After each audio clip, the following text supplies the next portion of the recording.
Welcome back everyone dito sa latest episode ng Pilipinas 360 Degrees. We have a very very special guest with us.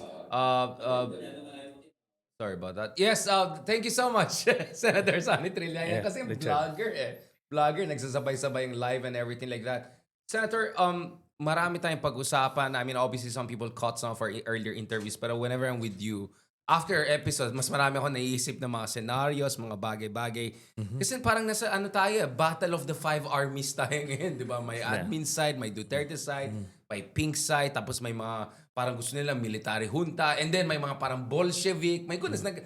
and you could see it. I mean, just like in Tolkien's work, yung ego, like yung mga pettiness and stuff like that Yeah. contributes to that very dangerous scenario. But as you were telling me earlier, you feel na may konting interregnum ngayon, Senator? You think there's a breathing space right now that perhaps could create a room for proper reflection as we move into what could be even more eventful year in 2026? Yes, I agree. And I think 2026 would be very crucial for the alignment and realignment of forces. Ang mangyayari kasi nito, ako, the only sure way to defeat the Dutertes would be a merger of the Marcos bloc rather, and the middle forces. Middle Yan yung, forces. yeah. So, very formidable yun. It's a somewhat a variation of the team Unity. unity of Yeah. 2022 na naging formidable. So, three major blocks noon, nag-merge yung dalawa. Talagang there was Pero no kung way yung mananalo. negative charge, ito positive charge.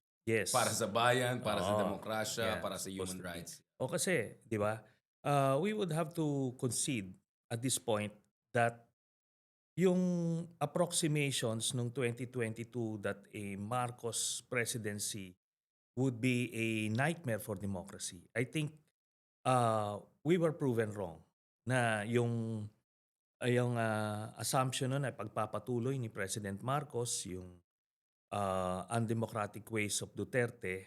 Yan yung prevailing narrative nun ng mga pinks. I think 4 years into the Marcos Pleasantly administration, wrong yung assumption na yun. yes, pleasantly surprised tayo. We were mali yung assessment. So, we need to take advantage of that Right. democratic window dahil kumbaga the winter is coming. Ika nga, itong the Dutertes na sa horizon. Diba? So, yun. Kaya with that, we might as well merge forces with like-minded blocks. In this case, the Marcos administration. No, what about yung 40-45% na undecided? How do you win them back?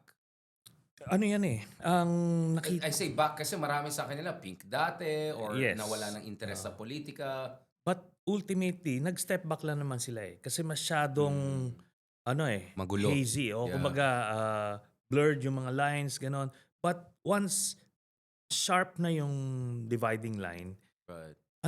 alam din nila pa rin kung saan sila pepesto. Plus, kung dalawa kasing blocks like the middle forces and by the way, I call middle forces yung dating pink middle forces na siya. And the Marcos forces, pagka nag-merge yan, Yun yung middle force. no. The middle force, I refer to the old The Dilaw pink, and Pink. progressive, Yan, liberal pink. Yeah. So, andyan yan sila. Tapos, ito ngayon. So, pag nag-merge yung dalawa na yan, ang daming true believers dyan na sila ngayon yung mano-mano to.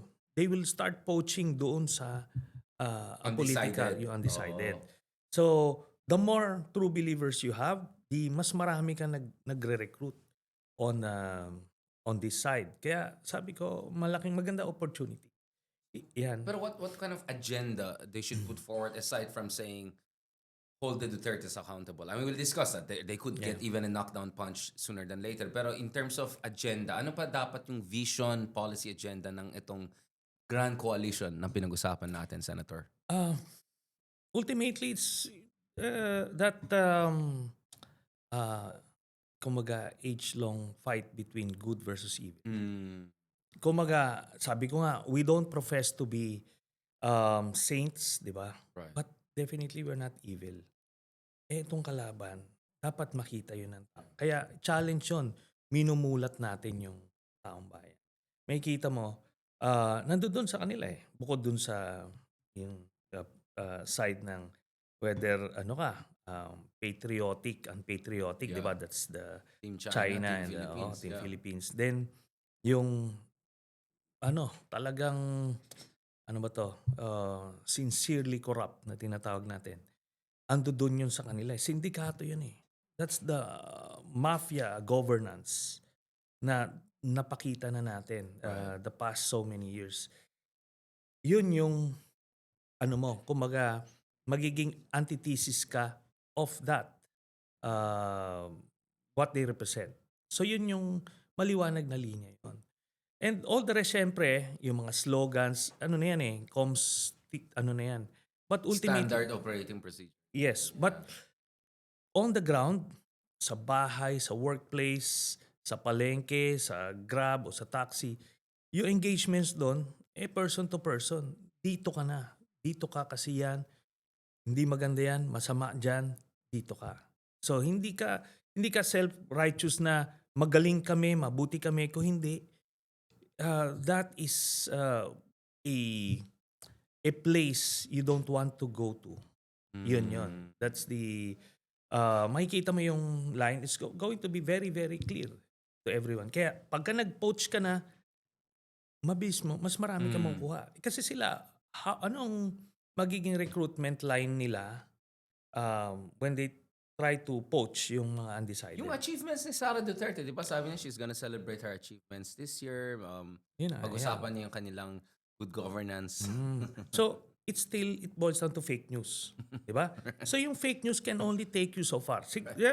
Nag-click sa kanila before yan, nung 2016. Kasi bago pa. Bago pa. Hindi pa tayo ready for that. Oh. Pero ito ngayon, it's a fight, yung mga true believers na to eh, on both sides. Talagang grabing, engagements niyan. Hindi na tayo matatalo sa ground warfare sa Tsaka narrative. information warfare. Yeah, oo. I want to still ask, Senator, still many people are angry with corruption, with cost of living. You are a man of conviction in Yeah. politics. I highly respect you for that. You know, you're one of the very few out there in this country. That's why mahal na mahal ka namin. Having said that, you know, if you look at surveys, you look at studies, you look at anecdotal evidence, people love your strength and your conviction and all. But people also want to have some improvement in their basic cost of living, standard of living. Gusto nila medyo wala yung mga corruption. What about messaging on that front? Because parang dun sa last episode na sinabi mo is something like, offer din ng pag-populist game lang naman. Yeah. Motherhood statement, offer din ng kabila. So how can you make it work in terms of kind of an affirmative agenda aside from accountability and human rights? Can you say na, hindi kami magnanakaw eh. Pag inofferan ka namin na edukasyon, darating talaga sa yan. Walang kaltas yan. Yes. Like something along those lines, do you think would work? Okay, the simplistic line is this, Itong slogan na to, ginamit na to ni President Aquino, ni Pinoy. Right. Kung walang corrupt, walang mahirap. So ikakabit mo yung anti-corruption na crusade into that, yung kumbaga how they would benefit directly. Kung yung pera ay hindi binubulsa, itong pera na to ay diretso yun sa kanila in terms of services, 'di ba? In terms of infrastructure, lahat yun mapapakinabangan nila. So yun yung kumbaga the overall communication strategy. Right. Yung mga communication slogans na yan, they can just work around that. Pero yun.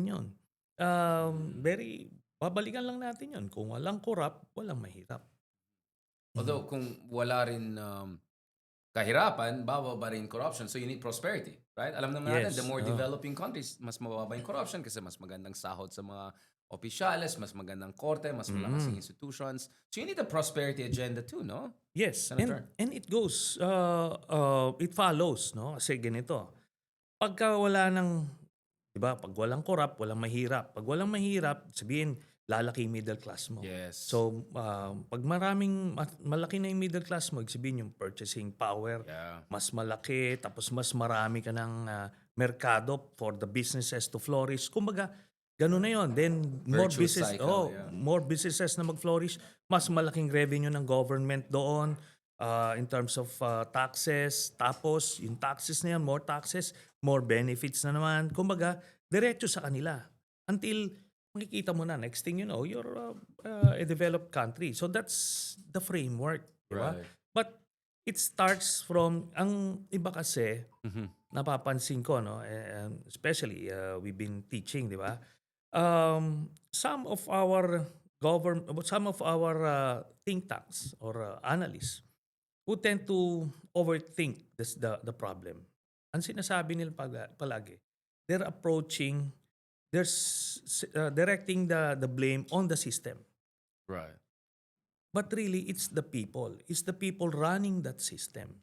Palaging inisip there's something wrong kasi it You did not cannot work. separate the two, yeah. Yeah. But you have to try running the system properly first bago mo i-blame yung So system. leadership matters. Yes, character matters. 'Di ba? Kasi, yun na, if you put people of good character sa right places in government, Right. yun na yun. You will establish eventually a culture na yun na yun. Magiging deviant yung mga negative bureaucratic behavior. Ma-stigmatize sila. Oh, so mawi-weed out sila eventually. Ganun ang kailangan natin establish. And it starts from the top.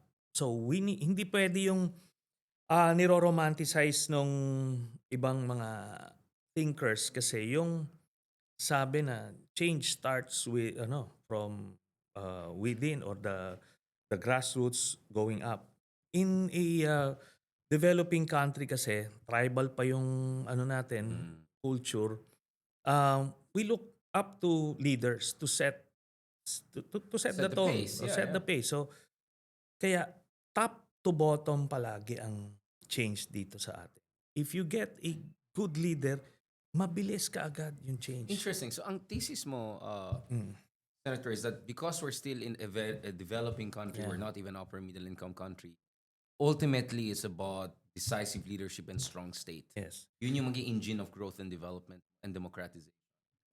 So it's good leadership basically Yeah. who would strengthen democratic institutions para pag wala na siya, it's supposed to withstand mediocre Right. leadership and even a bad leadership kaya niyang tumindig until a reset through an election would Right. bring you up again. So a yun. strong leader that builds strong institutions. Yes. Yun, that's where it starts. Kasi yung, Right. iba, inaano natin palagi, let's build ito strong institutions. You cannot build strong institutions if you have bad leadership. Right. O kasi yung good leadership, sila yung nagmamando ng kongreso, sila nag-set ng legislative Correct. agenda. You can't expect that sa isang bad leader. This is interesting because I just spent a few months in Oxford studying the government issue, public policy issue, and these discussions come up a lot, no? The chicken and egg, institution building, among other things. Leadership does matter, obviously. Senator, do you believe in like kind of a, I don't know, for the lack of a better term, kind of a young Turks, like a group of patriotic people in charge of different departments and pushing it through? Hindi lang magaling na presidente, hindi lang magaling na senador, but you really have a couple of people, think tanks people, all holding the fort together. Do you believe in something like that? Do you think we should build something like that? Yes, theoretically, parang Parang that Team works, Pinas, di ba? Okay. Parang Team Pinas. But how do you get such a group of people? Organize it. Yeah. Kailangan mo pa rin ng good leader. Only a good president with good character would realize that such a group of so-called young Turks would be needed to reform. Right. Kasi siya yung magre-recruit eh. Imaginein mo, if you have a Duterte, kita mong ginawa ni Duterte when he became president, talagang pinaliguran niya, Right. ano to? He surrounded himself. He surrounded by- himself with crooks. Oh. Yung mga, niya, kasindikato niya. Ganun ang instinct. Kasi, bakit mo lalagyan ng mga matitino Young dyan? guns. Oo. Young guns. Oo, yun ang nilagay niya. And old guns for Well, that actually, matter. di nga young old guns. So, talaga.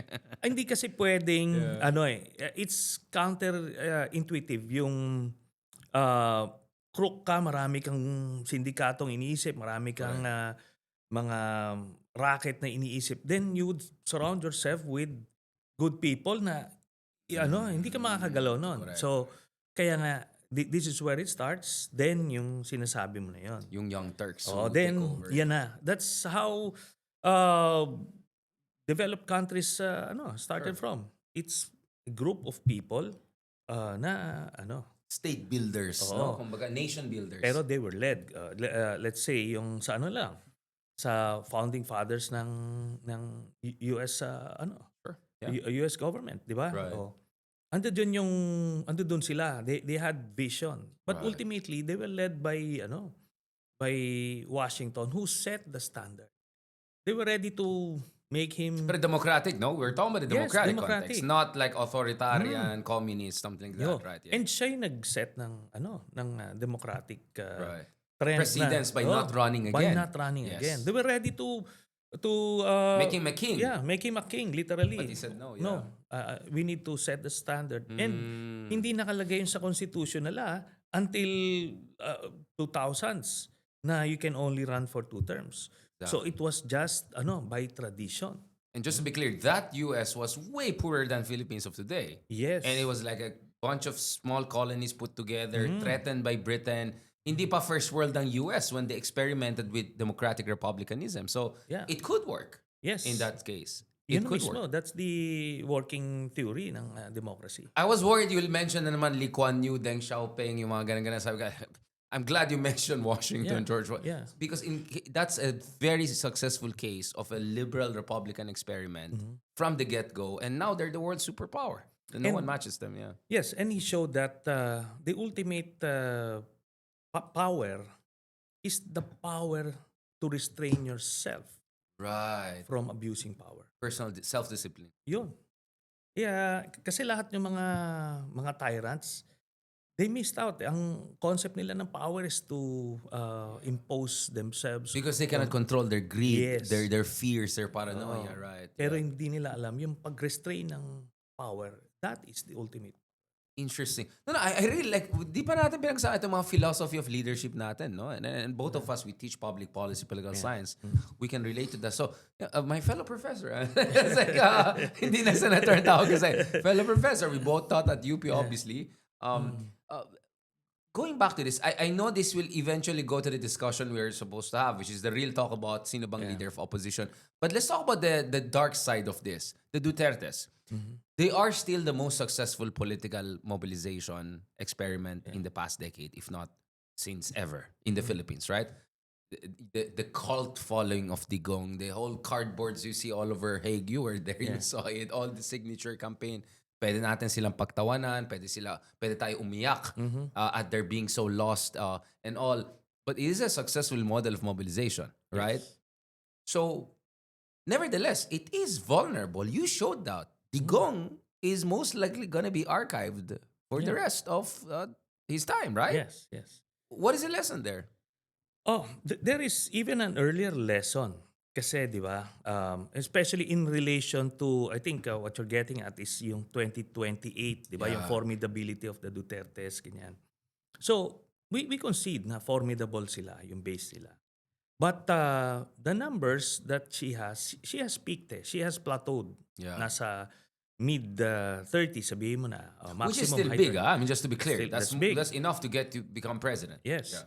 But then, personally, I have my own experience about real formidable numbers in the case of the Binays.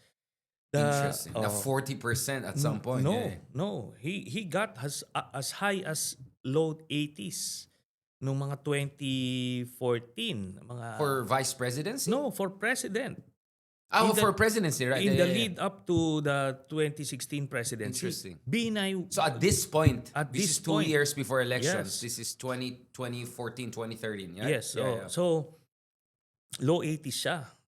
Depende sa survey kasi pagka yung mga, hindi yung long list, kasi itong nasasanay yung mga Pilipino and the media practitioners about this long list Yeah. surveys na So ginagawa. nasa-spread yung number. Nasa-spread yung numbers na hindi na-approximate yung real election scenario. Yung second choice, third choice, may ganun Na pa, di ba? tipong, it goes down to a head-to-head. 2 strong candidates, possibly a third strong candidate.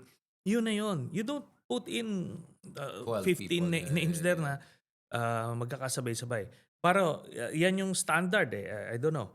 Anyway, doon sa mga scenarios na ginagawa namin noon, time na yun, 5-cornered fight, Binay was nasa Wow. low 80s siya, high 70s, ganon. Then we started the investigation. In-expose namin isa-isa. Hindi ito Spontaneous. demolition job. Mm. This was basically an expose. Pinapakitaan mo yung tao ng facts about these people. So, sila mismo ang nakikita nila. Noong una, binibira ako noon. Talagang they mobilized yung the earlier version of the trolls, no? So talagang it's a counter-propaganda machinery. But then, Pero nakita hinimatay yung spokesman niya, di ba? sino? May isang time yung Si- spokesman ni Bina, hinimatay sa press conference. I don't even remember that. I don't know. Mine is Pepper Philippine Delinquent, did a lot of expose. And then, tinanong sa hinimatay yung spokesman, hindi nila ma-explain. It was so overwhelming. You should watch Siguro, that. yeah. You should watch Kasi that. ang naalala kong spokesman niya, si John B. Cremulya, Hindi, yung babae na bata na parang mabait. until he transferred, ito si John B. Nag-defect, parang hopeless case to. Talagang niya, tinalikuran niya. So that speaks about the character of that guy. Anyway, May shade, may yeah. tea pala. Let's Oh, serve tea. so on another point, sabi ko nga, sila mismo naka-realize noon. So Correct. una, di kayo binabanatan, sinisiraan.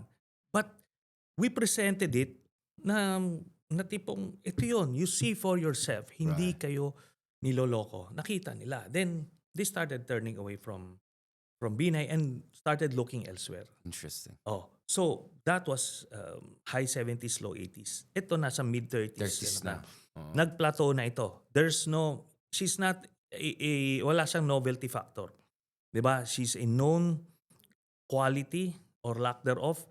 So yan na ngayon, that's what you're working with. So may ceiling na siya. May It's ceiling just na a siya. question of how low it will go na from now. Yes. Ngayon, kaya nga kailangan yung mga investigations, the Right. impeachment, itong cases, para makita nyo naman. Hindi naman kayo niloloka na iniimbentohan kayo. Ngayon, kung na mapakita natin na ito yan, magnanakaw yan, ganito yan, ang dami niyang ginagawa, involved yan sa kung ano-ano. Tapos, you voted for her anyway, hindi na tayo nagkulang. Di ba? Pero it's on you. Pagka pinili mo yung, hindi, gusto ko kahit magnanakaw yan, iboboto ko. Pagka ninakawang ka later on, huwag ka magreklamo. Kasi binoto mo, magnanakaw eh. Di ba? Right. Ginusto mo yan. Ginusto mo yan. Ginusto Pero, mo yan, yeah.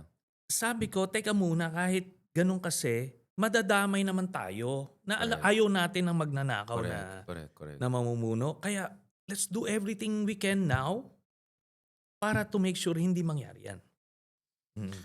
Senator, can we expect a knockdown early next year? Because, one of the reasons why Sara, aside from the Supreme Court, my contempt case, I'll be careful about saying what that was. But one of the reasons why Sara was confident always about impeachment niya is there were enough senators who were willing to lawyer for her. Let's just, be honest about it. Pero there's a chance a lot of the senators are now facing serious corruption investigation, and at least one, if not two of them, could face even ICC arrest. So magiging cardboard na yung iba sa kanila. Like, can we talk about that? Kasi kung mawala yung cushion na yan sa Senate, and the Supreme Court only stopped it until next February, then she's gonna be very vulnerable, isn't she?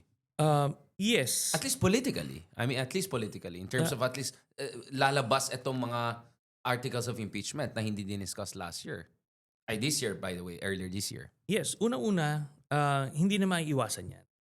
Whether the administration will have a hand on it or not, meron at meron magpa-file. Diba? Yung progressive groups, yung middle forces, magpa-file yan na impeachment.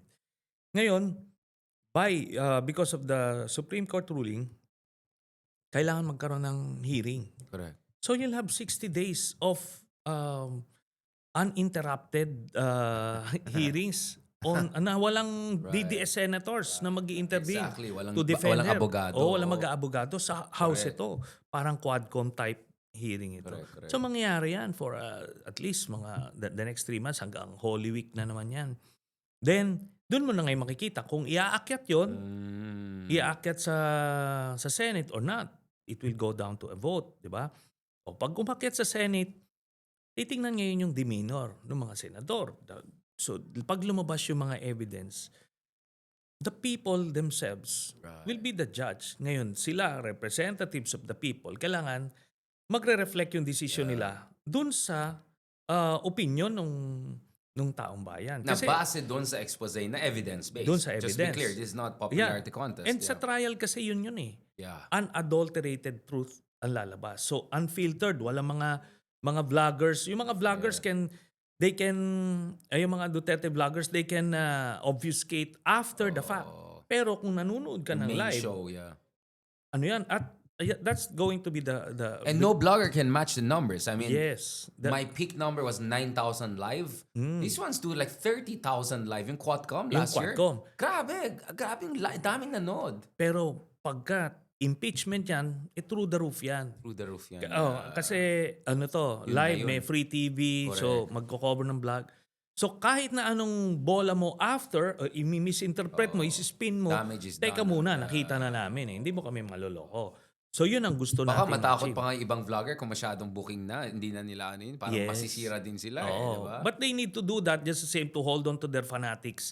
'Di ba? Parang alam mo 'yun, bulahin na lang nila echo chamber nila. But ultimately, yung undecided will now see the light na tipong okay, That's tekis na siya. 40% or so, Oo, right? 40%. Which is the real deal. So yun yun. Yun yung What about this? ano dito.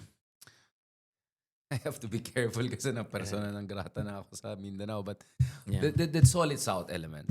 Because this is like an identity politics. I can say that as an Ilocano, we have that very strong Ilocano identity. Although in my case, that never stopped me of being critical of either Marcos' legacy or you know, or the national interest. Pero I can see it's a strong sense yung solid South, solidarity and all of that. What about that element? Hindi kayo pwede maano na naman ng mga Dutertes yan? Leverage yan? Part sila ng audience dun sa kunyari magkaroon ng impeachment trial, makikita. Mag-chip away yan. It's human nature na tipong pag makita mong talagang, nako, pag May lumabas talaga. na, ba't kami 2 billion dyan sa account mo? Yeah. Parang, teka muna, di ba? Magpo-pause muna yan. Gigitna muna siya. Hindi na, at the very least, hindi na siya magiging as vigorous sa pag-defend dun sa integrity nitong mga to. Kasi, teka muna, nakita niya eh. O, di ba? Mapapaisip ka. Mapapaisip siya. Correct. So, kasama yan. Eventually, mag-chip soften. away. Siyempre, yung kanilang There'll still be a core, dun sa region. And relatively, mas mataas. Pero remember, if they started there, ilan? 95% Yeah. at their peak. O kung ngayon, down to 70 plus, 60 plus percent. Vulnerable Ano na na yun? sila. Sabihin, o ngayon, eventually, until doon na lang sa, let's say, Region 11 or some parts of Region 12, ganun na lang yun. Vulnerable. Then, by then, automatic, wiped out na sila sa Luzon, sa Parts of Visayas. parts of Visayas. Yeah. So, kumaga, hindi na yon. Hindi na. Interesting. At pagka ito yan, once the politicians know na ano na, yung trajectory mo on the decline, teka Abandon muna, ka nila. yun. Yeah. You're a sinking ship. Yes, so ayun nga, na-mention natin kanina, Yeah. si John B. Cremulya, talagang grabe yun. Nakadikit talaga yun. Okay, Until... doon na tayo. So, sabi ko, Right. kaya siguro dapat alam din ni President Marcos yan. Yeah, yung Diba? bamboo Bamboo bamboo teka ang mga muna, politiko. ganito yan. Ingat lang. Yeah. I mean, that's what I'm saying. Baka this is the art of politics, right? You have to make sure na you got the fence-sitters on your side. Because if they defect, then you got a serious problem. And now let's go to the last but not the least interesting part. Senator, the 2026 na, sinong leader of opposition? I'm talking about the real opposition, not the DDS opposition, The not middle yung forces, yeah. not the Bolshevik Revolution opposition, not the pro-transition, the real middle forces. Okay. Who's the leader? May selection process ngayon. May selection process, so the usual names, andyan, di ba? May mga nag-decline na. Pero ang pinakang obstacle before anybody could flourish is si Mayor Lenny Robredo. Because she's still seen as the de facto leader of the Oo. opposition. Hindi, no. Kasi nga 'di ba ang nagiging batayan ng publiko, ng mainstream media is yung long list survey na ginagawa ng mga ano. Sa long list survey, palaging si Lenny ang Pinakamataas pinakamataas. dun sa mga Oo, alternatives. relatively. Yeah. Pero look at her numbers, silang 12%. That came from 30% na bumoto sa kanya nung last election. So, ibig sabihin, she lost 18% of that. But what if it's because she didn't declare she's gonna run? Iyon na nga. But for as long as she doesn't take herself out of that Also, definitively. definitively, kailangan sabihin niya na publicly, definitively, tanggalin niyo na po ako sa mga surveys, hindi ako tatakbo. Rafi Tulfo, I think, has said that multiple times. Then right? that's the only time, as in sulatan nila itong mga survey firms, take me out kasi masuskew yung results nyo. Pag tinanggal mo si Lenny Robredo sa survey, kasi sinasabi naman niya na hindi na siya tatakbo, then might as well definitively state it and write itong mga survey firms na hindi ka natatakbo para ngayon makikita natin kung saan pupunta yung 12% Yung transfer, mo. And ako, I am confident it's that Risa and Bam. Risa and Bam, kung sila lang may iwan. Yeah. Pero even in that long list, there is no scenario na tatakbo parehas yan. Sabay. Oh, absolutely. Yeah. As president, hindi. Mag-uusap yan. Isa lang ang tatakbo. Whether it's Risa or si Bam or si Lenny, isa lang yan. Kasi may mga, may mga diehard na pinks na bakit nyo kasi hinahati? Hindi natin hinahati. Gusto natin isa.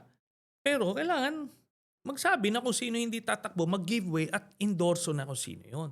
Para we can start early. Yun lang naman ang gusto natin. Kasi iniisip nila, bakit daw hinahati itong si Lenny at si Risa? Hindi, kasi hindi naman sila tatakbo ng Sabay, as president. Sabay. It will be just Si one of Risa will give way to Lenny kung tatakbo siya. And Lenny, And we will support Lenny. and Lenny will give way to Risa kung tatakbo siya. Ganun lang yon. Kaya, but we need to Have clarity. to settle this thing once and for all, publicly, definitively. Diba? And sulatan talaga yung mga survey firms, tigilan nyo na nga, wag nyo na nga isama. Kasi yung kalokohan niyang long list to begin with, plus, meron ka pa nagsuskew. Diba? By keeping... And makes Sara look strong. Kasi Yes. spread among 10 candidates yung kabila, basically. Kasi one-on-one naman talaga yan. This is kasi gonna be a one-on-one race. nagsabi na yung mga Tulfo, hindi kami tatakbong Yeah. presidente. O di, why are they still there? Ngayon si Lenny, sinasabi hindi siya tatakbo. Why is he still there? So ngayon, di ba, basic yan sa quantitative research eh. Di ba? Pagka hindi valid yung question mo, Yeah. the whole results would be Skewed. invalid o Yeah. skewed. So, kailangan ma-settle yun. Makikita natin yan. Magta-tighten yung results ng survey pag ganun. Let's do it speculative, no? So, although it's not totally speculative because we have seen some of the numbers, the private ones and the even the non-private. So once you remove Lenny, it goes down to Bam and Risa, Yes. and then it goes down to two other things. Who among the two can get the loyalists behind them and the admin, basically, because it's going to be resources alignment. Yeah. So who will benefit more from a big realignment, a new realignment? And then the next question is who can get the most number of the undecided also on their side, right? Because both Bam and Risa are extremely successful politicians in their own ways, right? Yes. Risa winning at the height of Duterte era twice, 2016, 2022. Bam going number 2 in a very tough, tight race with very limited resources. Both of them have very strong case to make, right? So to be fair to them, how do you see that next level of realignments and alignments and coalition building? So, yun na nga yung critical question.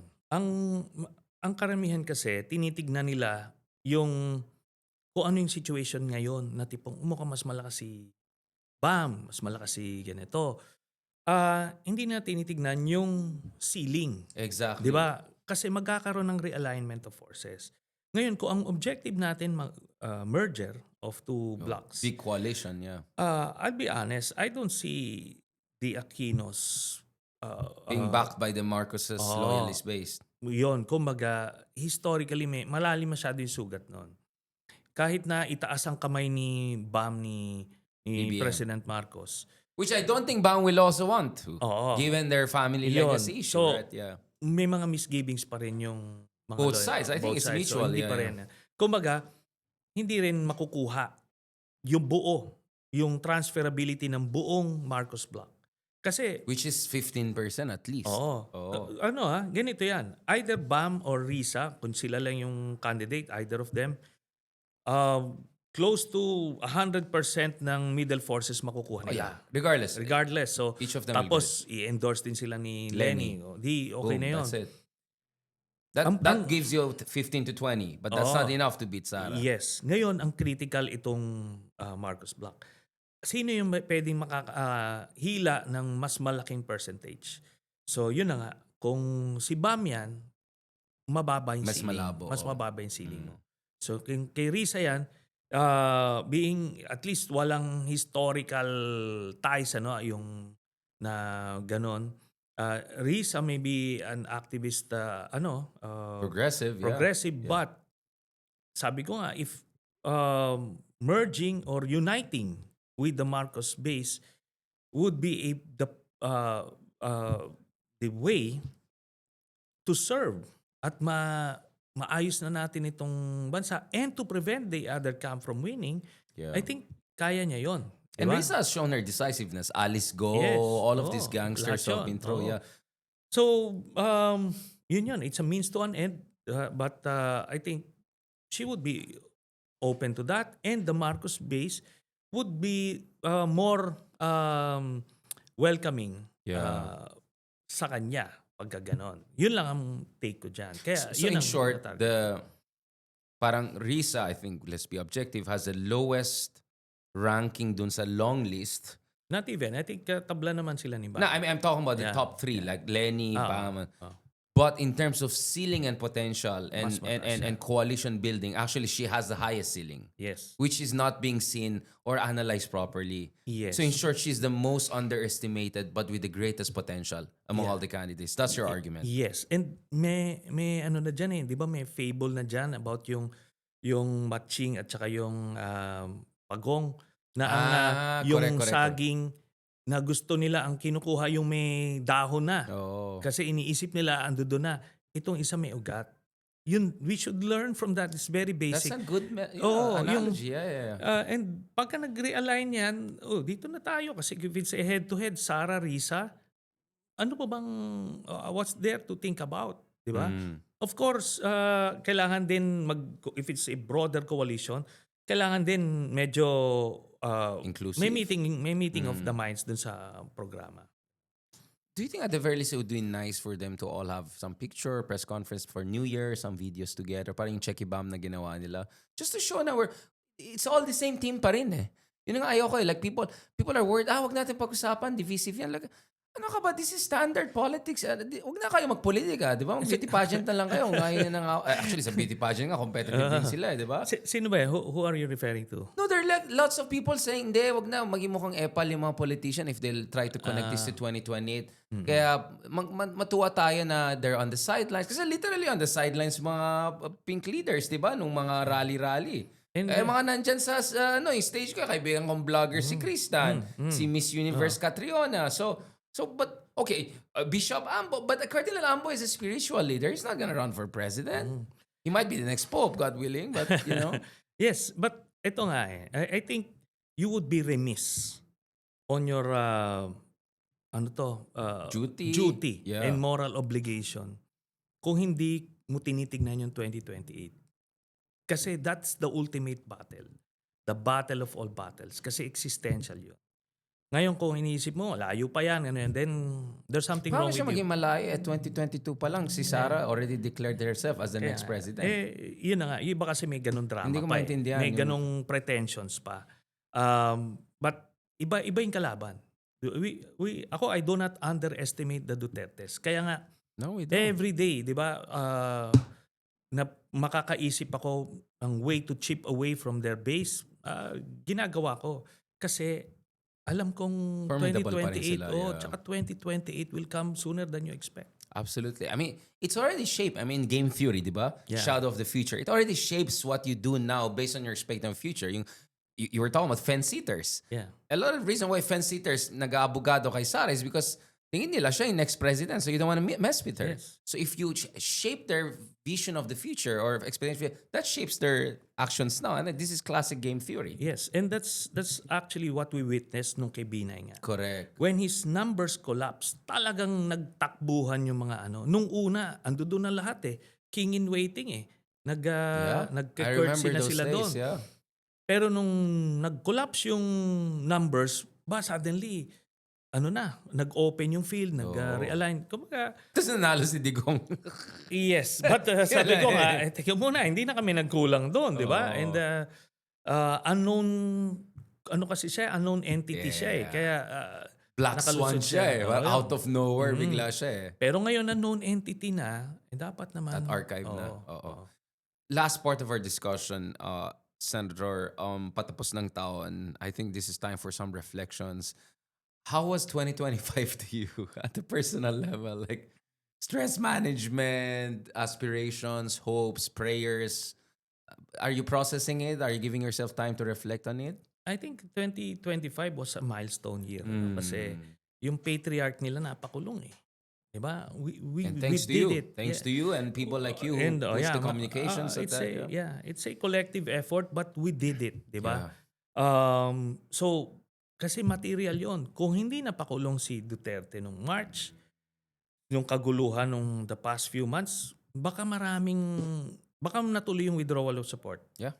Kasi Nag-take iba over yung na sila. Dating hindi influence ko- niya yeah. doon sa mga AFP officers. Ayaw talaga kay Sara eh. Yeah. May connect sila. Even the retired DDS generals, okay sila kay Digong, but Siyempre, may utang na loob sila. They Oo. made it high because of Yeah. Digong. Yeah. pero ayaw nila kay Sara talaga. Mm. So, that mattered. Ngayon, that chapter, wala na yon. Andito na tayo ngayon sa future na. So, 2028. That was a big knockdown. That was a Oo. big knockdown to Yeah. their... So, yung foundations nila. Kasi unifying force din siya eh. Kaya niya ma-rein in si Sara in a way. Right. Then, Bongo and the other force. Ngayon, wala eh. There's no visible leadership sa kanila. Ano lang sila eh. Going by the, residual popularity ni Duterte. Riding on the inertia and momentum of past glory. Kung Yes, to put it in a very British way, right? That's it. You had a very valiant attempt at Caloocan. You got huge amount of votes. Considering, I saw it personally, you couldn't even do proper campaigning dahil ipit na ipit nung... Marami bang flood control project dyan sa inyo sa Caloocan? I mean, how is it looking there, accountability-wise? Because I think Caloocan deserves a way better leadership than what they got so far. Yes, in fact, a few of the congressmen were mentioned dun sa mga na involved dun sa flood control controversies. 100%. So, marami yan. Kaya nga, nakita mo yung konting ulan lang, bumabaha na. Eh. The situation is very bad. Right. Then yung leptospirosis, Jeez. talagang Lord. ang daming namamatay. Namamatay. It kills. It kills. Bad So, corruption kills. Oo. So, yan yung effect nun. But sabi ko nga, it's a microcosm of the larger problem. And we can really do a lot. And Is make a a larger difference. problem political dynasties? I mean, speaking of political dynasties, what should we do about them? Because there are like 13 different bills from performative to complete restrictive. Like, what should we do on the dynasties? You keep on talking about strong leaders, but there are all these dynasties. What do we do with them? Red wedding? Ano magagawin natin sa kanila? Ganito kasi, I have a different take eh. Ultimately kasi, ang tinatarget ko yung corruption. Kasi kahit theoretically, kahit hindi kayo magkakamag-anak, pero kung corrupt kayo lahat, Yun din ang effect. you're committing the same sin, di ba? Damage, yeah. Kung dynasty kayo, pero hindi kayo corrupt, bakit kayo, kaya nga, ninunuance pa natin, ito may good dynasty, the Aquinos, ganito, may ganito. Tapos Hindi may mo- obese fat, yung Oo, sinabi ni kumbaga, Ronald Mendoza. ninunuance nyo pa eh. Pero pagka, if you go dun sa corrupt, if you run after the corrupt, regardless of the surname, then you deal with the problem just the same. Kasi, while they can give it a shot, this is an opportunity to limit yung exposure ng families, ng dynasties. This is an opportunity. But tingnan natin, ultimately, kung hindi natin mapapa-account, magiging accountable yung mga kurakot, down the road, edi wala rin, regardless of the surname. So yun ang take ko dyan. Last point, Senator. Mm. I know we are Mm. like politics is our life and passion and love, right? Obviously, Mm. like yun ang kinakain natin, yun ang inisip natin, everything like that. Ano yung advice mo sa mga tao na sinasabi nila na ang stressful ng buhay, may time pa tayo sa politics, this is too toxic. Why should people get involved? And how should they have that mental resilience and grit and strength? Sige, wag na yung resilience. I hate that word. Grit, mental grit. Senator, what is your advice, especially to younger men or your younger folks, Gen Zs, who are getting more and more involved? Anong advice natin sa kanila not to give up on the Philippines, na wag sila mag-migrate sa ibang bansa or maging undecided and non-partisan forever? Bakit dapat sila makihalok?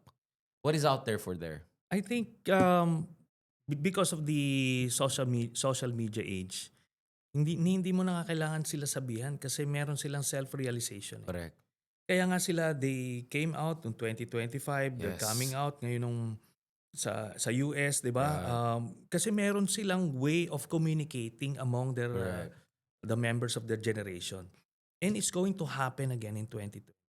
It will be a critical factor. Kasi sila, mas mulat sila eh. Mas nahihimay nila at they go on, uh, they communicate on that same wavelength na mahirap i-penetrate ng mga politiko. We tried. Iba na ngayon, dispersed na eh. Yeah. So, kailangan lang mag-catch on. So, makikita naman nila ultimately, sabi ko nga, is that proverbial fight between good versus evil, then makikita nila kung sino And, yung good and side. you're yung bad optimistic side. the Gen Zs are they're gonna be the locomotive of change kasi they're gonna be the biggest voting bloc along yung Yeah. mga millennials, right? Especially in the next election 2028. So winning them over is very important. Siguro request ko lang, this is the political scientist in me. I think we should do more surveys on Gen Z voting preference. Wala tayong exit polls eh. A lot of our analysis is more anecdotal or pre-election survey based. We have no exit polls, Senator. I think we have to put our resources together. I was just telling a couple of other people because just the other week I had a talk sa Oxford University about Asian Revolution. So may Nepal, may Indonesia. Alam mo ako, Pilipinas, nahirapan ako kasi wala akong datos eh. Wala akong exit polls eh. And kakatayin ako ng mga scholars yun. So I more discuss the big picture, narratives, ganun. Kasi wala akong data. Yung data ko kulang eh. Yeah. Maybe we should do that, Senator, no? Yes. They're And, the most important block. They're our biggest constituency for change. Yes, and among other variables na kailangan natin ma-determine in the lead up to the 2028 elections. So, ayan, determining how they vote, yung voter behavior nila, voter preference nila. Kailangan natin makita where do they get their information. Right. So, paano sila Tsaka yung divides, urban, yeah. rural, different regions, different class. So, marami yon. At, but ultimately, sabi ko nga, hit or miss siya eh. So yung if you do the time series experiment, so baseline, intervention, survey, kumbaga, hit or miss. You continue to do what works and change ko ano man experimental. Experiment, ganun talaga eh. Right. So makikita mo, matatrack mo naman if the trajectory is going up or going down. On that note, Professor, Secretary ako ng secretary last time. Bakit meron na ba siya? Thank you so much. Mabuhay ka. Salamat, Richard. Love na love ka namin, Senator Trillanes. I have huge respect for you and you're one of the reasons I always say wala tayong karapatan to give up on our country considering how much risk so many people are taking to keep things on an even keel. Advance Merry Christmas to you, Senator, and advance Happy New Year. Hopefully we can catch up soon, discuss more. Alam ko may mga kailangan kayo ipakita sa akin off the record. No? Thank you so much, Senator, and hope to catch you soon and also have more episode like this early next year as maraming pasabog na darating para mas papunta tayo sa mas exciting part. Parang ganun ang dating sa akin, no, based on our discussions. Yeah, it is. So Merry Christmas, Richard. Merry Christmas. Happy New Okay. Year. Thank you very much, Thank you. Senator. God bless.